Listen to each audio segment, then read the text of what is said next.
Ang halamang ito ay kilala sa tinatawag na pambansang ilo. O relate ka ba guys?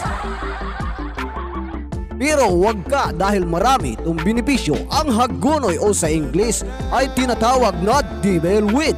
Ang scientific naman nito ay Cromolena odorata. Marami itong benepisyo, marami rin itong sustansya tulad ng carbohydrates, protein, fiber, of course, alkaloids, flavonoids, sipanin at tannins. Mabisa rin ito sa flu.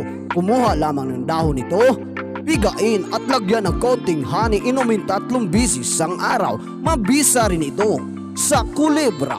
Kumuha lamang ng dahon nito at pigain at ipahid ang katas sa parte ng katawan na may kulebra. Mabisa rin ito sa anemia, kolesterol, breast cancer.